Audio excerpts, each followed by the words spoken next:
How's it, guys? We're back after a mid-season break, and Ryan, first of all, did you miss me? And second of all, what did you make of the Boks last weekend?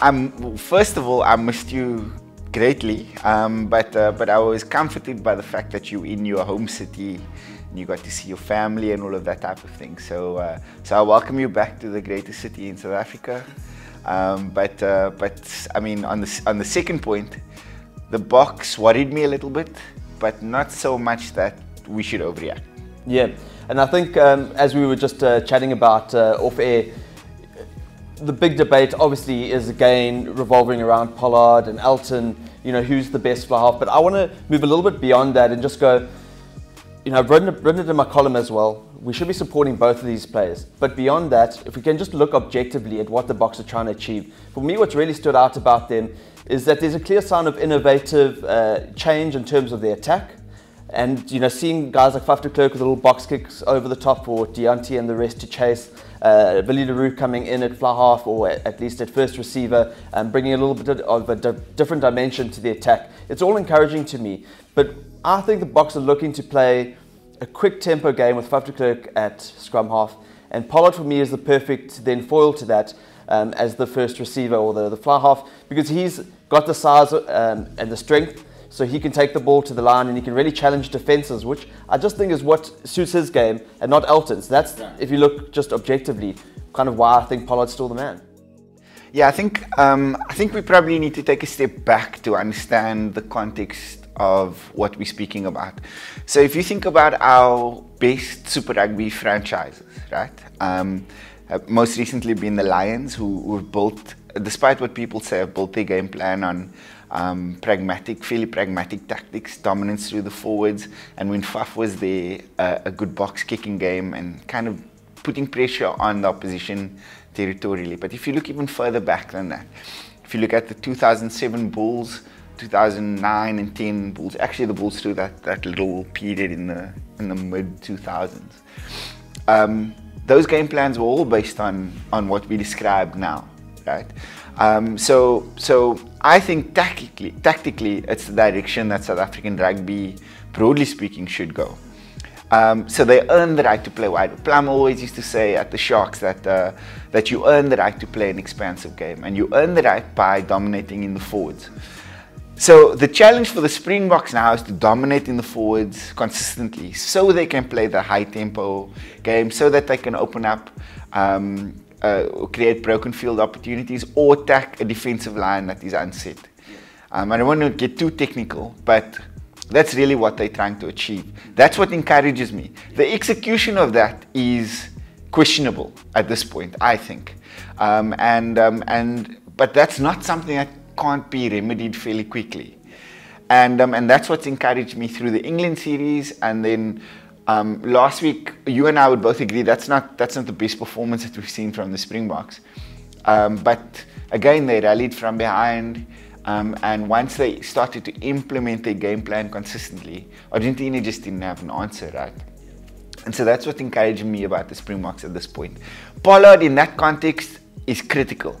Yes, he's got the size to take it to the line, but more so, he's got the decision-making capacity that I think trumps any other fly half, including Elton Jantjies in South Africa, to choose the right option more often than not. Yeah, and I think just on that point, I mean, the backlash I received is going, well, where was your support of Elton when he was the guy really in form? Yeah. But I totally backed him then and wanted him to really, you know, make that number 10 jersey his own at Boks level.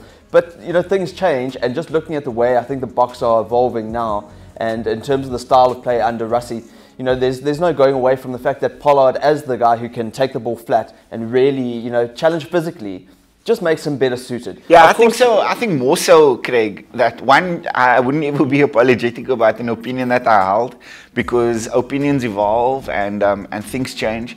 But you're speaking about Jantjies' technical capacity. So my problem isn't with Jantjies' technical ability. My problem is that I don't think he's mentally tuned in for test rugby. Like he doesn't have that temperament for that level of the game. And so you and I can differ about that, and we probably do, which is fine, because like a variety of views is what makes this game beautiful. And I think it's a progressive way of thinking. rather than trying to be like kind of like, you've got to think like me. And so my view is beyond the technical that you're describing now. Like Elton for me just doesn't have a temperament for Test rugby. The goal kicking thing is been a big, you know, I've seen people online in the comment section going, yeah, Elton's goal kicking percentage is so much higher than Pollard's. But what does he offer you beyond that? And can you remedy Pollard's technical challenges from a goal kicking perspective? Yes, you can. Can you teach temperament? No, you can't. Yeah, I mean that's just the thing as well. You know, for all you know, the argument can be made that Pollard's goal kicking is not maybe up to standard, but Elton's also a bit inconsistent in that regard. If you then go to Damian Willemse, another youngster, 20 years old, you know, it'd be really, you know, quite a big ask of him a year away from the World Cup, suddenly to jump a few levels, and his goal kicking is not up to standard. And so much water has to pass under the bridge before we get to the 2019 World Cup. So, you know, maybe there's an injury here or there, and then you've got to look at alternatives. Then again, Pat Lambie's fit, you know, in January, Feb next year. His goal kicking is actually probably better than the guys we've spoken of. So there's no reason to say maybe he might not get a look in. And Rusty's a big fan of his.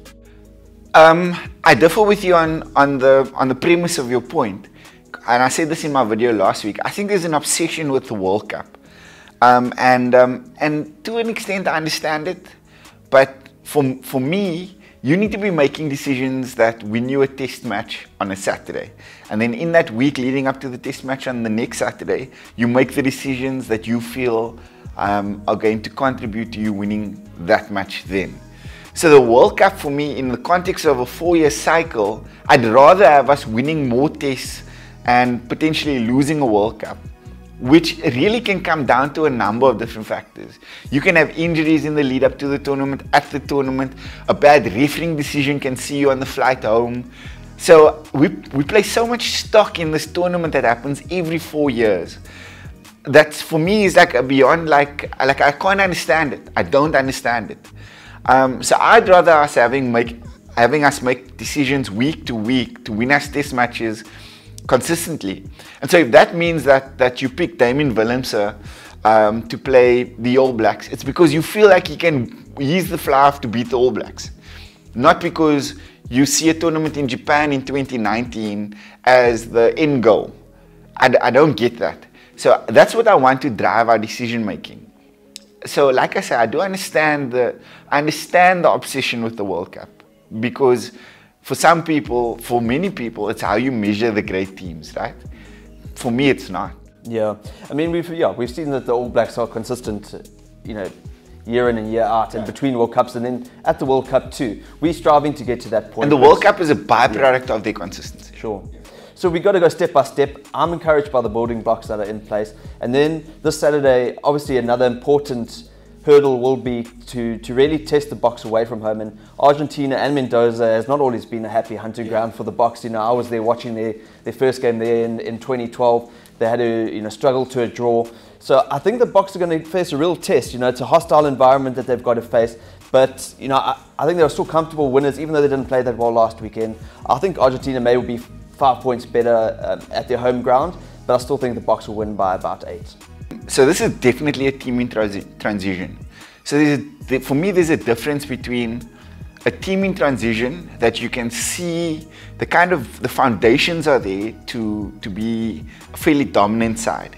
And that's what I think the Springboks are. The difference between that and a team that's like rudderless and doesn't inspire confidence is, which I felt Alistair Coetzee's teams were for the most part of his reign. So there's a difference between those types of teams. I think Rusty's team is a team in transition that have the foundations for that are going to build to a team who's going to win consistently.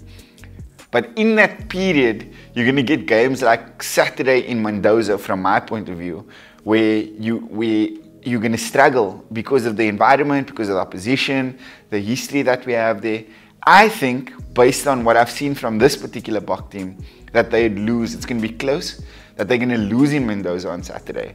But that shouldn't be indicative of like this period of like woe and doom and gloom that we're going to go through. I think it's going to be important in their journey long term, that they're going to take lessons from tests like this on Saturday. And and that ultimately they're going to build to a consistent side who are going to go to Mendoza, and they're not going to be these concerns around them. So I think they're going to lose, quite frankly. It's going to be close, and but I don't think it's going to be the end of the world. So you reckon Argentina by? I'm going Argentina by 5 on Saturday. You're willing to put how much money on it? 100 rand, and I'll hand it over to you. Let's do it. Thanks, Ryan. Cool, man. See what happens.